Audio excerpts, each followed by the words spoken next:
모습을 했답니다. 왜냐하면 세계 최초로 컴퓨터를 만든 사람이라고 하는 부분들을 좀 생각해서 그렇게 했다고 합니다. 자, 그런데 이 앨런 튜링이라는 사람이 어떤 일을 했었냐면, 이 사람이 없었으면 2차 세계대전 때 연합국이 승리를 하지 못했다고 합니다. 무슨 말이냐면, 왼쪽에 보이는 것이 뭐냐면 당시에 독일군이 사용했던 에니그마라고 하는 암호기예요. 자기들의 어떤 그 작전이나 뭔가 이렇게 보낼 때, 무선으로 보낼 때 이 암호기를 통해서 보내는데, 그 암호의 조합이 수십조 개의 조합이기 때문에 당시에 사람의 계산으로는 도저히 저것을 풀어낼 수가 없다고 합니다. 근데 오른쪽에 있는 내용이 그 앨런 튜링이라는 사람이 세계 최초로 만든 기계식 컴퓨터입니다. 그래가지고 이 독일 군들의 암호를 이 컴퓨터를 통해 가지고 풀어냈어요. 그래가지고 연합국이 승리할 수 있었다고 합니다. 이 컴퓨터가 지금의 가치로 보면 이거 하나 만드는데 약 한 100억 원 정도 돈이 들어갔고, 그다음에 이 컴퓨터 이름이 페가수스라고 하는 컴퓨터인데, 당시에는 서로의 암호를 이렇게 해독하는 게 국제법으로 금지가 되어 있다 보니까 이 전쟁이 끝나고 나서 이 모든 것들을 다 폐기시켜 버렸나 봐요. 그러다 보니까 세계 최초의 컴퓨터라고 하는 부품이나 이런 부분들은 남아있지 않고 나중에 설계도를 가지고 새롭게 복원한 이 컴퓨터고요. 그러다 보니까 영국이 세계 최고의 컴퓨터 국가가 될 수 있었는데, 안타깝게도 미국에게 그 모든 내용이 넘어갔다고 합니다. 제가 왜 이 암호 얘기를 하느냐, 식구 여러분, 암호라는 것을 왜 사용할까요? 한번 생각해 보시죠. 암호를 왜 사용하죠? 크게 얘기하셔도 됩니다. 왜 사용할까요? 암호를 사용하는 이유가 있죠. 누군가가 말하는 것을 상대방에게 전달할 때 다른 사람이 모르게 하기 위해서. 자, 섭리적으로 보겠습니다. 섭리적으로 암호를 사용하는 이유가 뭘까요? 암호를 사용하는 이유가 하나님과 메시아를 알기 위해서 암호를 사용합니다.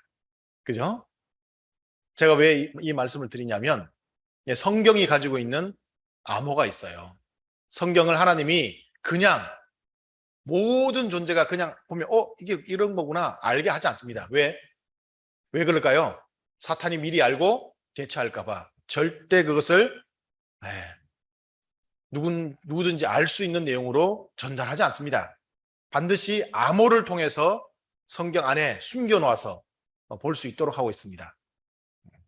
자, 그럼 통일 원리가 해석한 성경의 암호가 뭐냐? 바로 이겁니다. 더 이상도 더 이하도 없어요. 하나님이 창조 목적을 통해서 이루려고 하셨던 그 내용이 무엇이냐 하는 것을 설명하고 있는 것이 성경의 내용이고, 그 다음에 인간이 타락했습니다. 자, 타락한 인간을 다시 복귀하는데 가장 방해할 존재가 누굴까요? 사탄이죠. 그 사탄이 하나님이 어떻게 섭리한다는 걸 알면 될까 안 될까요? 알면 안 되죠.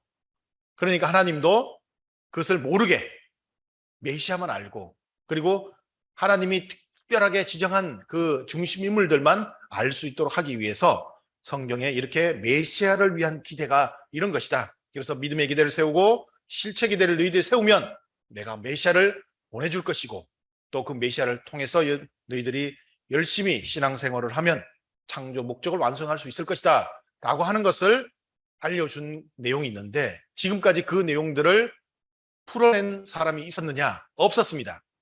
누가 이 내용을 풀어내셨어요? 참 부모님만이 우리에게 이 내용을 풀어서 알려주신 겁니다. 인간의 머리로는 알 수 없는 것이 통일 원리예요. 자, 그런데 일반적으로 성경을 대하는 오해가 몇 가지가 있습니다. 첫 번째가 뭐냐면, 성경이 하느님의 계시에 의해서 쓰였다라고 하는 내용이 있는가 하면, 아니다. 성경에 사람이 썼지 않습니까? 요즘 말로 하면 주작이라고 하죠. 이렇게 자기가 꾸며가지고 이렇게 썼다 하는 내용으로 오해를 할 수가 있어요. 그 중에 한 내용이 뭐냐면, 제가 원리 연구에 있을 때 학생들하고 이제 원리 강의를 후편을 합니다. 그러면 거기서 나오는 것 중에 제일 먼저 아담 가정 이렇게 나오죠. 노아 가정 이렇게 나옵니다. 아담 가정이 인류 최초의 인간이라고 되어 있지 않습니까? 그러면 그 말씀을 들었던 일반 학생들 중에 도저히 못 믿겠다는 학생들이 뭐라고 하냐면, 아니 최초의 인간이 아담이 있었다는 걸 어떻게 증명할 수 있어요? 이렇게 막 대들어요. 그러니까 이거는 인간이 지어냈다. 하나님의 계시가 아니다. 이렇게 생각하는 사람들이 있습니다. 또 하나가 뭐냐? 성경에 나오는 내용들이 실제 역사가 맞습니까? 혹시 이야기, 그냥 여러 가지 이야기를 가지고 만들어낸 것이 성경 아닙니까? 실제 역사가 맞나요? 이런 주장을 하는 사람들이 있어요. 그래서 여러분들 고고학이라는 거 아시죠? 고고학. 역사는 이제 역사적 사실을 가지고 해석을 하는 것이 역사입니다. 고고학은 뭐냐면요, 실제 어떤 유물들을 가지고 그때 당시의 역사를 실제 있었다 없었다, 그리고 실제 그 당시에는 이런 일들이 있었다는 것을 유물을 가지고 증명하는 것이 고고학입니다. 그럼 고고학이 왜 서양에서 발달했느냐? 성경에 대한 이런 논란이 있었어요. 실제 역사가 맞느냐? 그러다 보니까 고고학자들이 제일 먼저 1800년대, 1700년대부터 중동에 가서 발굴을 시작했어요. 그러면서 성경의 내용이 맞는지, 실제가 맞는지, 그러기 위해서 고고학이 굉장히 많이 발달하게 됐습니다. 자, 이런 내용들을 가지고 성경에 대한 그런 오해들을 풀 수 있는 방법을 한번 생각해 보겠습니다. 기록의 역사를 보게 되면요, 첫 번째가 구전문학이라는 것이 있습니다. 앞에 말씀드렸던 아담 해와 때 글자가 있었을까요? 없었습니다. 그러면 그때 아담 해와와 같은 그 시대에 있었던 이야기를 우리가 어떻게 알 수 있느냐? 그것을 구전문학이라고 합니다. 실제로 이런 구전문학이라는 부분은 있어요. 식구님들이 이 구전문학이라 대한 부분을 가지고 인터넷에서 찾아보십시오. 지금 핸드폰으로 찾아보셔도 됩니다. 구전문학 그러면 나와요. 입에서 입으로 이렇게 전달하는. 그래서 우리 어릴 때, 지금은 좀 그렇지만 어릴 때 항상 보면 아이가 밤에 잠을 안 잡니다. 밤에 잠이 안 와요. 그러면 할머니가 이야기를 해주죠. 그러면서 할머니가 옛날에 저게 하면서 그런 이야기를 하면 그 이야기가 대를 이어서, 그죠? 내려가는 것이 구전문학이라고 하는 것이 있습니다. 중요한 내용들을 아주 압축해서 전달하는 것이죠. 그 다음 나온 것이 뭐냐? 신화문학입니다. 구전문학 중에서도 큰 사건이 있어요. 엄청나게 역사적인 사건이 있으면 기록할 수 없는데, 그런 내용들을 입으로 전달하면서도 중요한 한 부분을 크게 중심적으로 전달하는 내용이 신화문학이 있습니다. 우리나라도 유명한 신화가 있죠. 단군 신화. 그리고 또 뭐 서양에 가면 그리스 로마 신화, 이런 내용들이 신화문학이죠. 그 중에서도 뭐 일리아드, 오디세이 이런 내용들을 보면 큰 당시에 대규모 세계적인 전쟁이 있었는데 그 전쟁이 트로이 전쟁입니다. 그런 내용들을 문학 형태로 이렇게 신화문학이라고 하는 내용으로 사람들에게 전달했고요. 이런 내용들이 이제 비기록 역사라고 합니다. 기록하지 않았던 역사. 그에 비해서 서사시 문학이 있고요. 서사문학이 있습니다. 이제 역사적인 내용들을 시로 만들어서 운율을 가지고 이렇게 읊어나가면 쉽게 외울 수 있으니까 시문학을 만들었고요. 그다음에 이것을 소설처럼 만든 것이 서사문학이라고 해서 문학적인 내용으로 가지고 있습니다. 그리고 2000년 전, 약 2000년 전에 서양도 그렇고 동양도 그렇습니다. 동양에서는 사마천이라는 사람이, 그리고 서양에서는 헤로도토스라는 사람이 처음으로 객관적 기록 역사를 시작했죠. 객관적으로만 썼습니다. 이제 그때부터 객관적 기록 역사가 이제 나오기 시작했는데, 이런 부분들을 기록된 역사라고 합니다. 자, 그렇다고 한다면 성경의 영역은 어디일까요? 성경의 영역. 성경의 영역은, 자, 객관적 기록 역사는 빠지고요. 서사문학, 서사시문학, 그다음에 신화문학, 구전문학, 이 내용들이 집대성된 것이 성경의 영역입니다. 그러니까 성경의 영역 보면 구전문학에 해당하는 것이 아담, 해와, 노아까지 이야기고요. 신화문학, 그런 내용들이 이제 그 큰 사건들, 뭐 예를 들면 모세라든지 이런 내용들이 다 신화문학이죠. 그리고 서사시문학이 있습니다. 이런 내용들은 우리 유명한 시가 다윗의 시 있죠.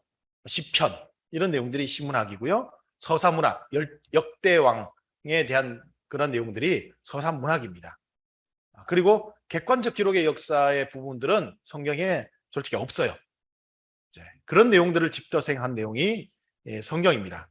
그러다 보니까 성경이라고 하는 내용은 어떤 의미를 가지고 있느냐? 자, 첫째, 하나님의 계시이며 그리고 역사적으로 교훈을 담고 있는, 엄밀하게 말하면 역사 문학서 같은 의미를 가지는 것이 성경이다라고 이렇게 표현해도 되겠습니다.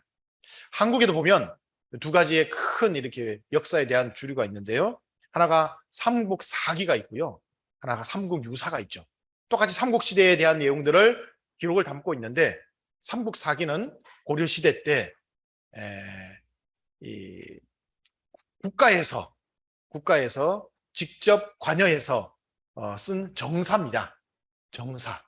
국가가 공인한 역사죠. 그래서 객관적 역사만을 구체적으로 담고 있어요. 그에 비해서 삼국유사라고 하는 것은 그 삼국시대에 있었던 많은 역사적인 내용들을 이 사람들에게 뭔가 교훈적인 내용을 주기 위해서 우리에게 이야기처럼 이렇게 기록한 내용이 삼국유사죠. 그렇다면 성경은 이 어디에 해당할까? 바로 삼국유사와 같은 내용으로 해당하는 것이 성경에 해당한다라고 표현할 수 있습니다. 그래서 일반적으로 우리가 알고 있는 역사라고 하는 것은 어떤 의미를 가지고 있느냐? 일반 역사는요, 사탄 세계의 역사죠. 그러다 보니까 분열의 역사입니다. 그리고 언제나 기득권을 가지고 서로 투쟁하고 빼앗으려고 했던 역사였고, 그리고 전쟁에 대한 역사들이 대부분 있어요. 그것이 일반적인 우리가 알고 있는 역사입니다. 그에 비해서 성경을 통해서 하나님이 우리에게 알려주시고자 하셨던 그 내용은 무엇이냐? 그 내용은 분열의 역사가 아니죠. 하나 되러 가는 역사입니다. 화합의 역사.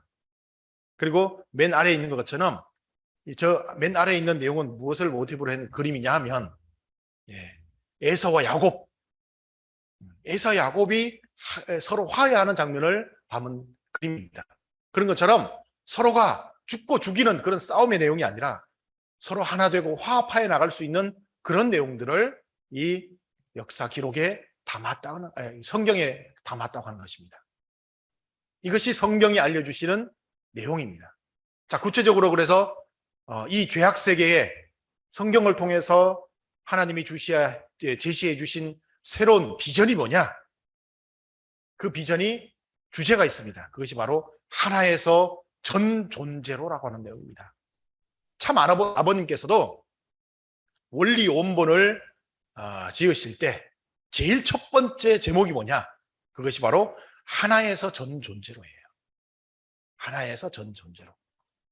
이 무슨 말씀이냐? 우리가 원리적으로 후편에서 알고 있는 믿음의 기대, 실체 기대, 이 말씀을 하나의 주제로 한 것이 바로 하나에서 전 존재로, 이 주제의 내용입니다. 자, 그 중에 믿음의 기대가 나오죠. 믿음의 기대가 알려주시는 말씀의 내용은 무엇이냐? 하늘과 일체된 하나님이 세우신 성각자의 그 길을 믿음의 기대로 우리가 생각할 수 있습니다. 하나님이 한 사람을 세웁니다. 딱 한 사람, 하나라고 하는 한 사람을 세워서 그 사람이 하나님의 말씀을 이어받아서 누구보다도 먼저 세상 앞에 그 길을 개척해 나가는 선각자의 길을 가게 됩니다. 그리고 실체 기대를 주시는데, 그 선각자 되는 그 믿음의 기대를 세운 존재와 심정관계를 회복하고 하나 되는 것이죠. 그리고 그 회복된 내용을 가지고 전 존재들 앞에 그 심정의 문화를 확대시켜 나가는 그 내용들을 성경을 통해서 우리에게 제시해 주신 비전이다라고 하는 것입니다. 그래서 성경에는 믿음의 기대를 세웠던 중심 인물이 반드시 있고요. 그것을 확대해 나갔던 실체 기대에 관계되는 내용들이 성경에 함께 다 기록되어 있습니다. 자, 그럼 구체적으로 하늘 앞에 이런 비전을 세워나갔던 선각자들이 누가 있는가? 첫 번째, 아벨이 있습니다. 아벨은 목동입니다. 여러분들 목동이라고 하면요, 지금도 목동들 보면은 그렇게 문명적인 생활이나 그런 내용들을 가지고 있지 않아요. 그렇죠? 풀 나는 대로 따라다니면서 그냥 풀 먹이면서 양을 키우면서 그렇게 생활합니다. 똑똑한 사람이 아니죠. 대단한 사람도 아니고요. 그에 비해서 가인은 어떠냐? 가인은 아니죠. 지난주에 제가 말씀드렸지만 가인은 어떤 사람이냐? 가인은 굉장히 똑똑한 사람입니다. 예. 농사를 짓는다는 게요, 쉬운 게 아니에요. 농사를 지으려면 달력을 만들어야 되죠. 달력은 천문학을 연구하지 않으면 알 수 없는 내용입니다. 예. 그리고 여러분들 논농사를 지어보시면 논이 기울어져 있어요. 그럼 물을 가둘 수 있나요? 흘러가 버리죠. 그 평평하게 만드는 기술은요, 토목공사를 할 수 있는 능력이 돼야 되고, 그리고 내가 필요할 때 언제든지 물을 끌어올 수 있기 위해서 저수지를 만들어서, 댐을 만들어서 물을 가두고, 그것이 내가 원하는 곳까지 이렇게 이끌어오고 하는 그런 모든 것들을 할 수 있는 능력자예요. 그리고 수확량을 많이 늘려서 그 수확량을 가지고 잉여 수확물을 가지고 문화를 발전시켜 나간 사람이 누구냐? 가인이죠. 그에 비해서는 이 목동인 아벨은요, 하나님 별을 보잘 것이 없죠. 그렇지만 하나님이 이 아벨을 세워서 섭리를 하신 이유가 뭘까요? 하나님 앞에 정말 순종하고 굴복하며 정성을 다했던 그 심정적 기준이 있기 때문에 하나님은 이 아벨을 하나님이 세워서 섭리를 하셨다라고 하는 것을 알 수 있습니다.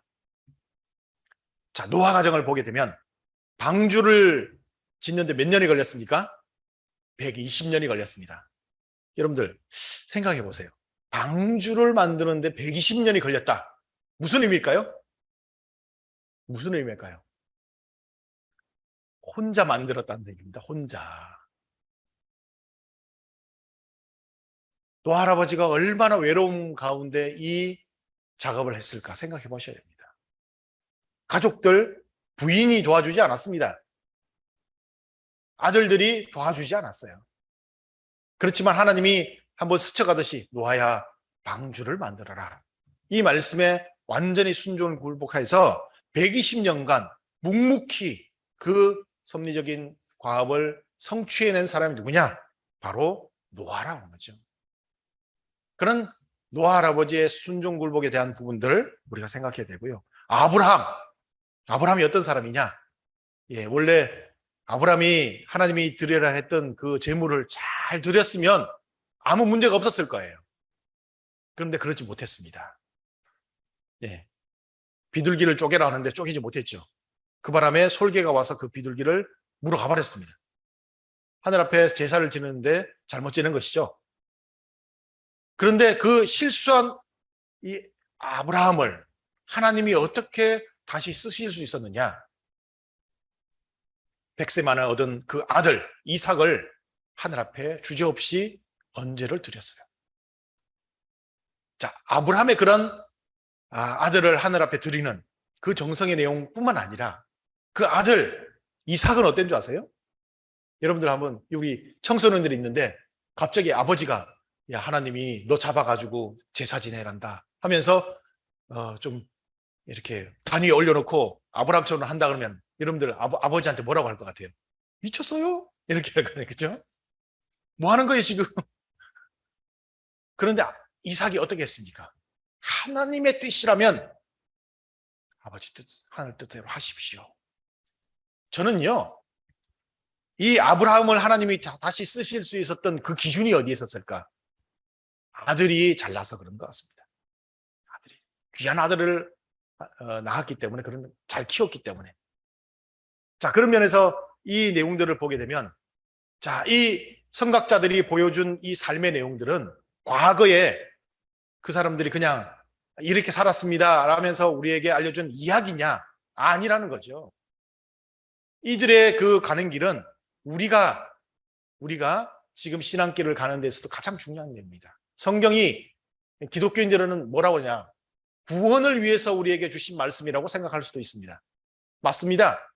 구원을 위해서 있는 말씀도 맞는데 우리에게는 구원 이후에 가야 할 길이 또 남아 있습니다. 그 길이 뭔가요? 완성기의 길이죠. 그 완성기의 길을 어떻게 갈 것이냐? 하나님은 이 역사적인 인물들을 통해서 이 구원, 그 완성기의 길도 이렇게 가야 한다 하는 것들을 교훈적으로 지금 이 시대에 우리에게 보여주시는 겁니다. 그래서 아벨을 통해서 보여주시는 건 뭐냐면 성심을 다해서 하나님을 모셨던 그 기준을 우리에게 말씀하시는 것이고요. 노아를 통해서 보여주시는 것은 어떤 사람들이 다 뭘 이해하고 반대한다 할지라도 묵묵히 그 120년간 방주를 지어나갔던 그 심정의 기대를 말씀하시는 것이고, 또 아브람 이 가정을 통해서 우리에게 보여주시는 기대는 뭐냐? 노아 가정이 실패했을 때 하나님이 다시 쓰지 않고 버렸죠. 아브람을 왜 다시 하나님이 쓰실 수 있었을까? 예.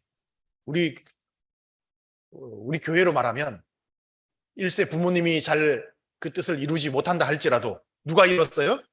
2세 자녀가 그 뜻을 이어받아서 완성했기 때문에 하늘은 그 가정을 다시 쓰셨다, 이렇게 보는 겁니다. 그러한 교훈이 이 말씀에 있는 것입니다. 뿐만 아니라 이 아브람 가정에 있어서 아브람의 손자인 에사와 야곱, 이 에사와 야곱이 보여준 것은 뭐냐? 바로 서로 용서와 화해한다고 하는 그 내용을 우리에게 보여준 겁니다. 이 용서와 화해를 통해서 무엇을 알 수 있느냐? 앞에 말씀드린 것처럼 1대1의 심정관계를 우리가 어떻게 회복하느냐, 이 방법을 알려주신 거예요. 자, 당시에 에사와 야곱이 어떤 위치였는지 하면 당시에 최고의 집단들, 그러니까요 공동체로 하면 부족이었습니다. 부족이 하나의 나라였어요. 그리고 당시에 보면 도시국가들이 형성되어 있었어요. 거기에도 2만 내지 3만 명 그 이하로만 사람들이 살았습니다. 많지 않았어요, 도시국가가. 거기에서 후계자를 세우는데 따지고 보면 그때 당시에 아브라함의 후계자, 그때 후계자가 누구였느냐? 원래 에서와 야곱 중에 에서를 원래 선택해야 되는데 야곱이 중간에서 가로채버렸죠. 여러분들 요즘은요 보면 드라마뿐만 아니고 실제 우리 사회에서도 재벌 집안에서 후계자 싸움을 한다 그러면서 서로 죽이고 죽는 그런 내용도 있습니다.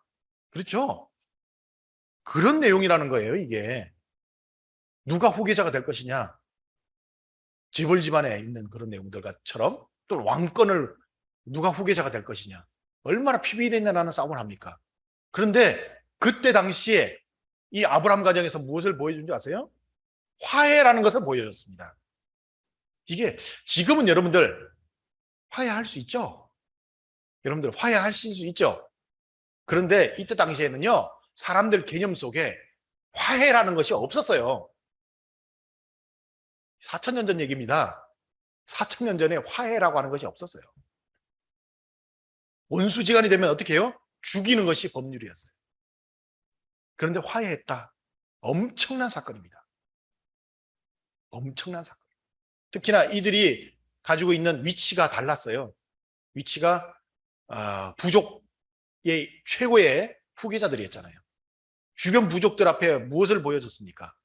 와, 하나님을 믿는 사람들은 저렇구나 하는 내용들을 사람들에게 보여준 거예요. 굉장한 내용입니다. 그래서 1대1의 심정관계는 이렇게 회복해 간다 하는 부분들을 하나님이 이렇게 보여주십니다. 시대를 초월하는 내용이에요.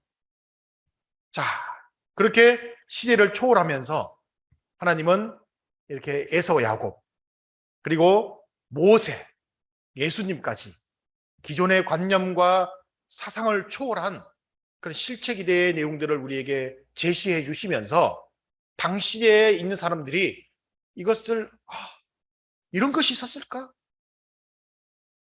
납득할 수 없는 내용을 가지고 하나님은 우리에게 말씀을 전해 주셨습니다. 그래서 심정관계의 회복이 가정에서 민족, 국가, 세계로 이런 내용들이 확대되어 나갈 수 있는 내용들을 한 명의 중심 인물을 통해서 하나님이 보여주셨고, 그것을 우리가 전해받아서 확대시켜 나가는 그런 내용들이 지금까지의 성경의 역사를 통해서 보여주신 내용입니다. 특별히 우리 모세를 통해서 보게 되면요, 여러분들 지금까지의 그 어떤 큰 집단이요, 모세 같은 경우는 예를 들면 200만 명 정도를 거느리는 중심 인물이었습니다. 그 정도의 중심 인물은 국가 단위죠. 국가 단위에서 일반적인 백성들을 다스릴 때 무엇으로 다스립니까? 권력으로 다스리죠. 힘으로 다스립니다. 말 안 들으면 어떻게 해요?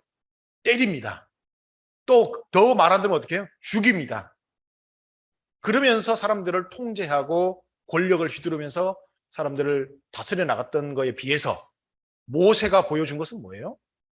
한 사람과 전체의 그 집단이 어떠한 심정의 관계를 통해서 상속받을 것이냐, 하나님의 말씀을 어떻게 상속받을 것이냐, 이런 부분들을 구체적으로 보여준 것이 모세노정입니다.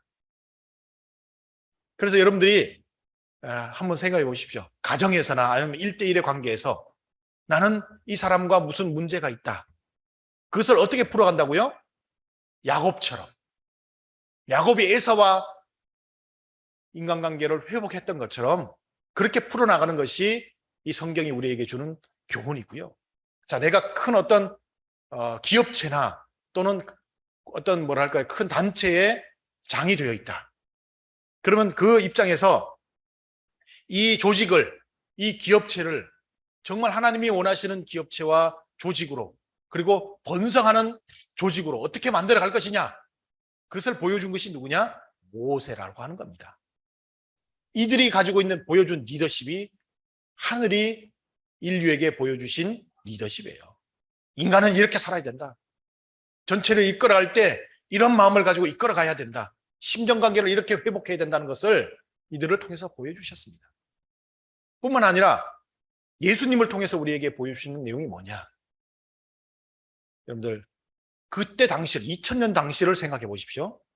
2000년 전 당시 누군가가 나를 죽이려고 한다. 그리고 나를 죽였다. 그럼 어떻게 해야 됩니까? 복수를 해야죠. 그죠? 복수를 해야 됩니다. 또 누군가가 우리 부모를 죽였다. 어떻게 해요? 복수를 해야죠. 일본 식구민들 그런, 일본 사회에 그런 문화가 있죠. 복수 문화. 한국에도 있었어요. 유교 시대 때 어떤 문화가 있느냐? 불구대천 원수라고 하는 문화가 있어요. 왜냐하면 그게 무슨 말이냐? 부모를 죽인 원수와 같은 하늘을 이고 사는 것은 불효라 그랬습니다. 그만큼 부모를 죽인 원수를 어떻게 해요? 죽여야만이 효도하는 거예요. 그런 복수의 문화가 있었습니다. 그런데 예수님이 우리에게 보여주신 게 뭐예요? 나를 죽인 사람을 예수님은 어떻게 하셨습니까? 용서하셨어요. 십자가상에서 뭐라고 했습니까? 아버지여, 저들이 지금 무엇을 하는지 모르나이다. 저들의 죄를 용서하여 주십시오. 이 예수님의 용서의 이 한마디 가르침은요, 2000년 전 당시의 사람들의 그 인식 속에는 없던 내용이었습니다. 용서를 한다? 용서가 뭐예요? 이런 내용이었습니다. 그런데 예수님이 시대를 초월해서 인류 앞에 용서의 문화를 보여주신 거예요. 그래서 그 용서에 대한 내용들을 인류가 이제 예수님 한 분을 통해서 전수받기 시작하는 거죠. 로마를 통해서 전 세계로 전수받고 받습니다. 이렇게 해서 성경에서 보여주신 말씀이 인류 앞에 보여준 하나의 큰 비전이었습니다. 자, 이런 내용들을 보게 되면 야곱을 통한 메시아를 위한 기대, 이런 부분들, 중심인물, 믿음의 기대를 세웠던 중심인물, 이런 내용들은 무엇을 말하느냐? 남성 중심한 복귀 섭리를 얘기합니다. 그래서 내적인 창조성을 복귀하는 상징적인 내용을 말하는 성상적 부분이죠.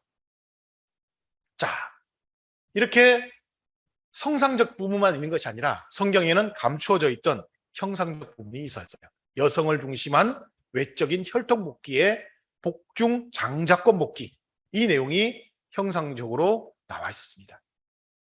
이런 부분들을 우리가 성경을 통해서 우리가 다시 한번 찾아봐야 돼요. 암호로 숨겨져 있었죠. 하늘이 이 땅에 어떻게 예수님의 혈통을 보낼 수 있었던가. 그 내용들을 보게 되면 첫 번째, 다말을 통한 혈통복계 섭리가 있었습니다.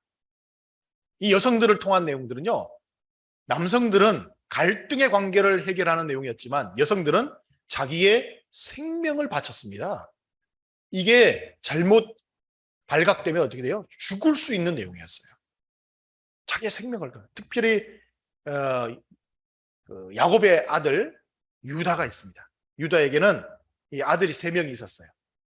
첫째 아들에게 이 다말이라는 여자가 시집을 왔습니다. 그런데 첫째 아들이 시름시름 앓다가 죽었어요. 근데 당시에 당시에 그 가나안의 풍습이 뭐가 있냐면, 첫째 형님이 죽으면 둘째가 그 형수와 관계를 통해서 아이를 가지게 해줍니다. 그러면 그 아이는 내 아이가 아니에요. 누가 아이냐? 형님의 아이가 되는 거죠. 그렇게 하는 풍습이 있다 보니까 이제 둘째가 이제 또 다말과 관계를 가지는데, 이 둘째가 이렇게 관계를 하다 보니까 이럴 바에 내 아들 될 것도 아닌데 뭐 내가 왜 이렇게 해야 돼 하다가 이렇게 씨를 줘야 되잖아요. 근데 주질 않았어요. 그랬더니 하늘에서 그 자리에서 죽여버렸습니다. 그 자리에서 죽여버렸어요. 졸지에 유다는 아들 둘을 잃어버린 거예요. 그러니까 이 무슨 사건입니까? 여자 한 명이 잘못 들어오니까 우리 가정이 씨를 말리겠다 이런 생각이 드는 거죠. 그래서 다말은 여자가 아이를 낳을 수 있는 시간이 정해져 있으니까 빨리 이 셋째와도 관계를 가질 수 있도록 해주세요라고 시아버지에게 얘기하는데, 시아버지 생각은 다르죠. 이러다가 셋째까지도 죽으면 어떡해. 그래가지고 차일피일 미루다가 친정에 좀 가 있으라 하고 보내버립니다. 그런데 다말이 생각하기를, 자, 참부모님 말씀에는 이 다말이 그런 교육을 누구한테 받았느냐? 예, 리브가로부터 교육을 받았대요. 그 교육을 받아서 이 다말이 혈통을 이어댄다. 그래서 당시로서는, 지금도 똑같죠. 지금이나 당시나 있을 수 없는 내용이 뭐예요? 시아버지를 자기가 창녀로 변장해가지고 시아버지를 이렇게 유혹해가지고 아이를 가져요. 이게 여성으로서 목숨을 걸지 않으면 안 되는 일이에요. 나중에 보니까 이 뭐랄까요, 며느리가 배가 불러오는 겁니다. 소문이 나는 거죠. 갑자기 며느리가 배가 불러왔다. 이 문제가 있는 여자죠. 남편도 없는데 배가 불러왔다. 아기를 가졌다. 죽여야 되는 거예요. 돌로 쳐서 죽여야 됩니다. 그러니까 그때 이제 족장들의 그런 그 가정이다 보니까 회의를 열었어요. 야곱의 아들들 12명이 있잖아요. 12명들이 또 번성해가지고 12명의 또 족장이 됐습니다. 그러니까 족장 회의를 통해서 어떨까 할까 이렇게 회의를 열었는데, 그때 다말이, 우리나라 말 참 재밌는 말 있죠. 처녀가 아기를 가져도 할 말이 있다고.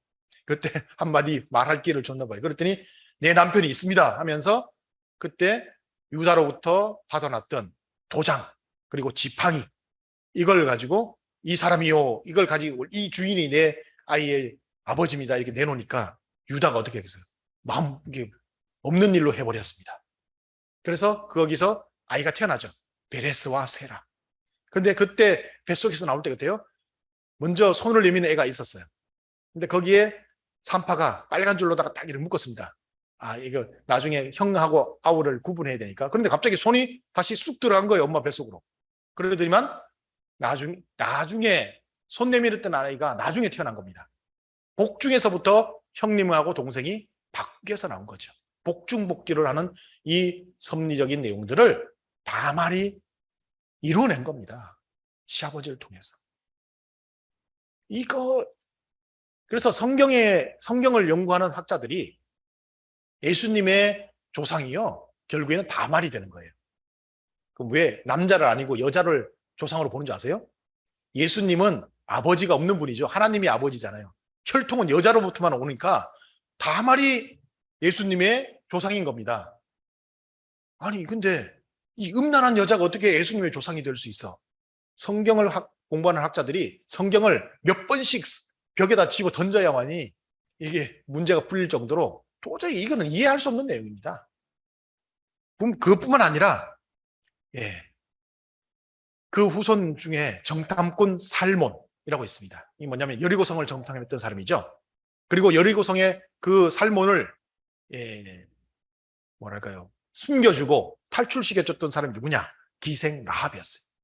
나중에 이 여리고성을 칠 때 그 기생의 집에 어떤 표시를 해놓으면 너희 집은 뭐랄까 죽이지 않겠다 해가지고 살려줍니다. 그리고 그 살려준 라합과 나중에는 어떻게 하느냐? 결혼하겠다고 합니다. 부족장의 집안이거든요. 그러니까 난리가 난 겁니다. 어떤 의미냐? 우리 2세들이 엄마 나 저 세상 여자와 결혼해. 무슨 말도 안 되는 얘기를 하냐고. 그 정도보다 더 심했어요. 이방 여자니까. 그런데 이 하나님의 뜻을 알고 있던 기생 라합이었어요. 오히려 이스라엘 민족보다 더 하나님을 믿었습니다. 그렇기 때문에 이 살몬이 이 라합과 결혼을 했습니다. 그리고 그와 통해서 난 아들이 누구냐? 보아스라고 해요. 보아스가 결혼을 하고 이제 부인이 일찍 죽어요. 그런데 뒤에 부인을 얻었는데 모압의 과부 룻이라고 하는 사람이 있습니다. 원래 이 룻의 시어머니는 가나안 사람, 이게 이스라엘 민족, 유대 민족이었어요. 그런데 이 유대 민족의 이 시어머니가 아들이 있었는데 다른 동네에 가서 살았어요. 그러다가 이 며느리를 얻었는데 나중에 아들들이 다 죽죠. 근데 큰 며느리는 자기가 알아서 가겠습니다 가고, 이 둘째 며느리는 끝까지 시어머니를 모시겠습니다 하고 다시 가나안으로 이 뭐랄까 유대 땅으로 들어옵니다. 그때 이 보아스라는 사람이 이 여자를 보고 이 여자를 통해서 같이 결혼을 하죠. 그 후손이 누구냐? 다윗 왕이에요. 이게 이 혈통의 계통이 있죠. 그리고 다윗 왕도 어떻게 됐느냐? 다윗 왕도 우리아라고 하는 자기의 부하 장수, 그 부하 장수 우리아의 아내 밧세바라고 하는 사람을 보고 첫눈에 보고 반해버립니다. 목욕하는 장면을 봐요. 그리고 첫눈에 반해버려요. 그래서 그 부하 장수가 멀리 그 전투에 나가 있는 동안에 불러들여가지고 그 밧세바와 관계를 통해서 아기를 가지죠. 그리고 그것을 감추려고 그 남편을 불러들입니다. 불러들여서 동침하라 하는데 내 전우들이 전장에서 싸우고 있는데 나만 이렇게 편히 있을 수 없다 해서 그냥 가버려요. 그러니까 큰일 났잖아요. 다윗의 입장 났을 때는. 그러니까 이 우리아를 이 전장에서 죽도록 그런 뭔가를 이렇게 음모를 꾸밉니다. 그래서 죽게 하죠. 그러면서 그 가졌던 아이가 사산에 돼서 죽어요. 그래 다음에 태어났던 사람이 솔로몬 왕이에요. 이 계통이 예수님이 태어나는 가정에 이렇게 4명의 음녀가 있습니다. 근데 우리가 알기로 성경은 음녀를 하는데 이 과정이 통하지 않았으면 예수님이 이 땅에 오실 수가 없었죠. 탕감의 과정입니다. 뿐만 아니라 예수님을 성령 잉태한 동정녀 마리아, 이 내용들, 성경에서 이 내용들은 참 아버님이 구원섭리사의 원리관이라고 하는 내용을 가지고 우리에게 또 알려주신 내용이 있습니다.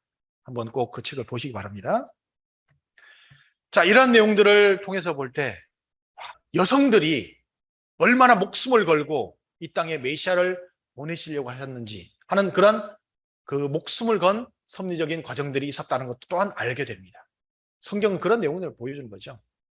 자, 그런 면에서 우리에게 주는 교훈은 뭐냐? 여성들이 어떠한 내용적인 내용들을 우리가 가지고 있어야 하늘의 뜻을 이어갈 수 있는가? 이것을 우리에게 알려주신 겁니다. 남성들은 어떻게 해요? 남성들은 권력에 대한 내용을 가지고 서로 싸울 것이 아니라 화해를 해야 된다는 것을 알려주셨고요. 그 다음에 여성적인 내용들은 여성들에게 뭘 알려주셨냐? 하늘의 그 큰 뜻을 위해서 내 목숨을 걸고 그 섭리적인 내용들을 어떻게 지켜나갈 것이냐? 이 내용들을 우리에게 알려주신 부분입니다.